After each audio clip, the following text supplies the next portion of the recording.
So now we come to Marvin Bell and his son Nathan. American poet and critic Marvin Bell is a poet of the family. He writes of his father, his wives, his sons, and himself in a dynamic interaction of love and loss, accomplishment, and fear of alienation. A complete reading of Bell's canon shows his ability to understand the durability of the human heart.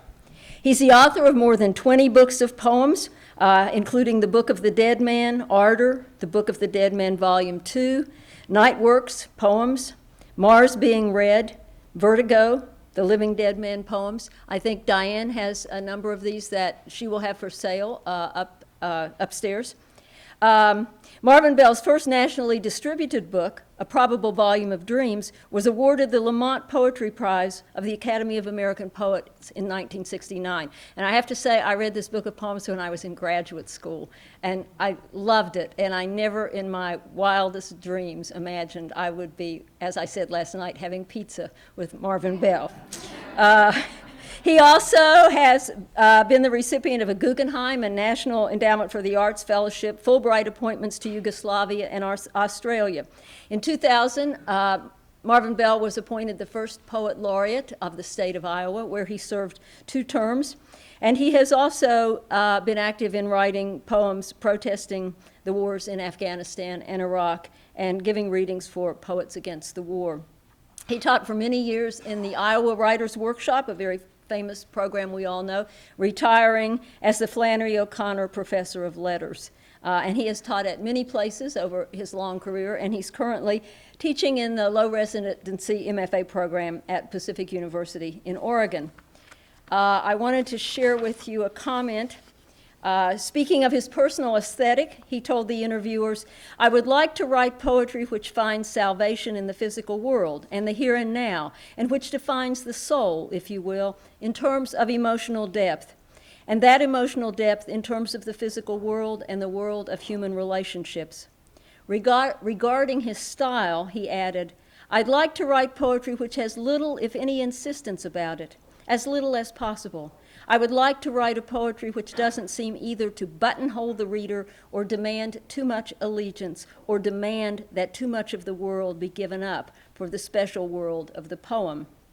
Marvin Bell is also the author of a volume of essays called Old Snow Just Melting, Essays and Interviews. And in that volume, he talks a little about his poetic process. He says, "I'll tell you right now the secrets of writing poetry. First, one learns to write by reading. Number 2, I believe that language, compared to the materials of other art forms, has only one thing going for it, the ability to be precise." And I think you heard some of that precision in our high school winners' poems. Not very abstract, but pretty precise. And the third and most important secret is that if you do anything seriously for a long time, you get better at it. Now, Nathan Bell, Marvin's son, is a Tennessee singer-songwriter, best known for his straightforward yet poetic lyrics, surprise, surprise, and expert musicianship. His stories are of every man, sung with honesty and empathy. Though his subjects are often dark and troubled, Bell never leaves the listener without, as Cohen wrote, the crack where the light comes through. Nathan Bell says, "I learned to play blues by listening to Lightning Hopkins and Sonny Terry and Brownie McGee. I learned to write lyrics by reading Jack London, William Carlos Williams, and Frank Herbert. I care whether or not my songs are important to the listener, but I never think about the listener while I'm writing and recording. I think about the song. I love the work. I look angry, but I'm deeply happy." Please help us welcome Marvin and Nathan Bell.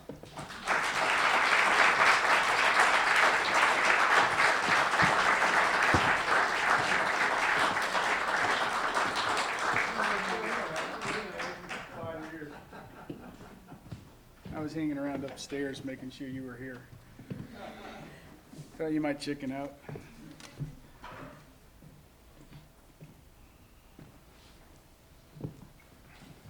This town's like a second home to me. I got a lot of friends here. Most of them reasonable, rational human beings. And John.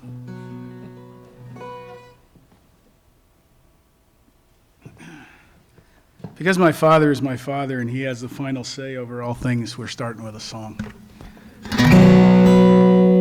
bring that down. It sounds beautiful, but it's a little too loud. There you go. Bring it up from there. And no, I'm just kidding. It's great. This is a love song, and we're going to stay a bit thematic. We're going to play out the argument over which is better, poetry or song, which wins. And we arm wrestled for it, but we're not going to tell you how it worked out.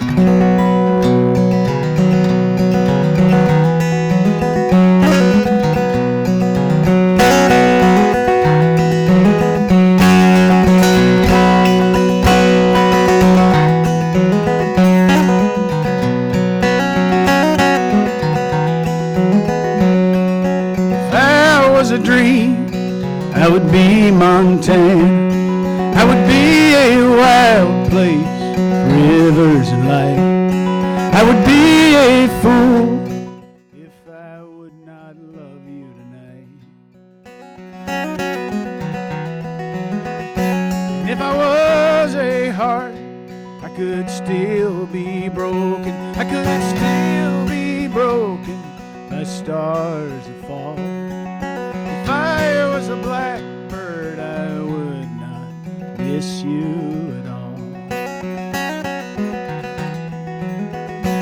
But if I was a word, I would be your name.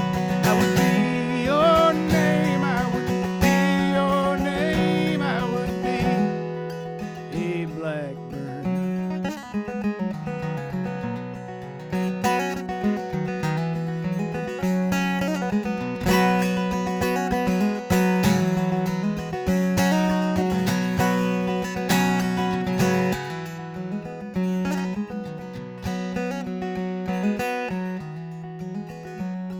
If I was a song, I would be a sad one, to make you cry or sing along.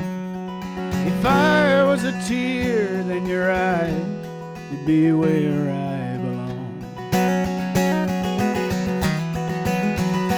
But if I was a word, I would be your name. I would be your name. I would be a song. If I was a song that would still my heart, I would be a blackbird. If I was a word, I would be your name.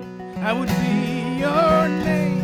I would be a song. And if I was a song that would still your heart, I would be a blackbird.